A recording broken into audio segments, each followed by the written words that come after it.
Assalamualaikum warahmatullahi wabarakatuh. Halo semuanya, kenalkan nama saya Nisa Amalia.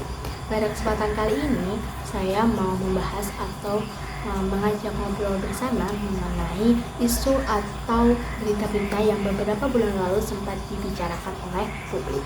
Apa sih itu beritanya? Yaitu tentang peresmian Sekolah Garuda Transformasi di Indonesia. Tapi, mari kita renungkan, apa sih itu pendidikan? Pendidikan adalah usaha sadar dan terencana untuk mengembangkan potensi yang ada pada diri peserta didik, baik dalam keperilakuannya, kecerdasannya, ataupun keterampilannya. Nah, menjadi pertanyaan nih, bagaimana jika suatu negara masih memiliki sistem pendidikan yang kurang baik? Di Indonesia, kondisi pendidikan ini masih sangat memprihatinkan, di mana pemerintah masih menghadapi tantangan-tantangan serius, terutama dalam pemerataan dan implementasinya dalam pendidikan, sehingga menjadi keterhambatannya dari pemerintah untuk menuju suatu pendidikan yang baik dan juga berkualitas. Nah, mengenai kondisi pendidikan di Indonesia ini, ternyata kita masih memiliki kualitas guru yang masih sangat rendah, padahal guru menjadi kunci adanya suatu pendidikan itu dapat berjalan dengan lancar.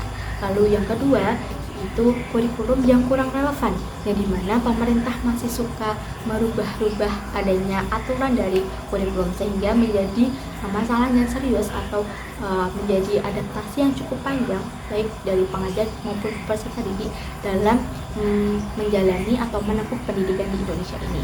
Lalu yang ketiga, ada kesenjangan atau ketimpangan pemerataan infrastruktur digital baik di kota maupun juga di desa.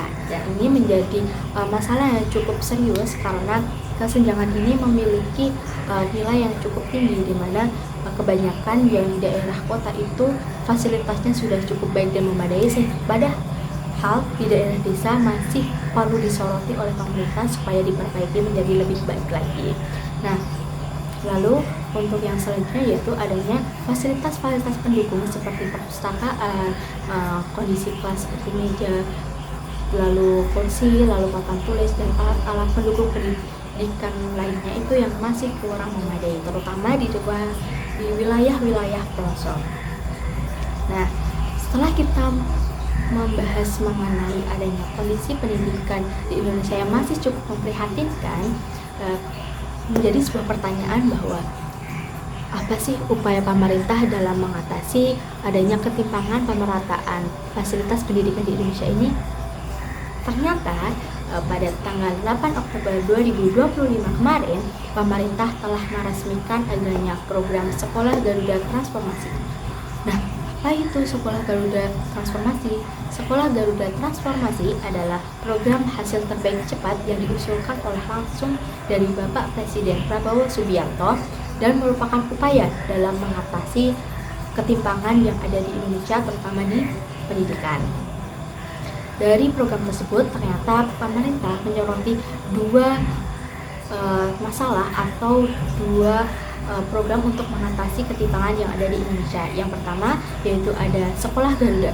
Sekolah Garuda ini lebih memfokuskan pada pembangunan sekolah baru di wilayah-wilayah pelosok yang masih memiliki fasilitas pendidikan yang sangat minim, sehingga adanya program ini menjadi upaya supaya daerah-daerah pelosok ini memiliki fasilitas bangunan itu yang mendukung supaya anak-anak di wilayah pelosok dapat merasakan atau menempuh pendidikan yang sama dengan wilayah lainnya.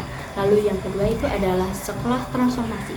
Sekolah transformasi ini sebenarnya adalah upaya untuk memperbaiki supaya sekolah itu menjadi unggul, karena fokusnya dari sekolah transformasi ini adalah sekolah yang sudah ada pada tingkat SMA atau MA yang kembali dikembangkan dan diperbaiki supaya menjadi sekolah yang lebih unggul.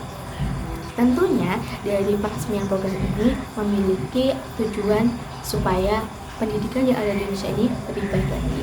Tujuan adanya Sekolah Garuda Transformasi ini tentunya untuk meningkatkan kapasitas sekolah yang unggul dengan berbasis riset dan juga inovasi.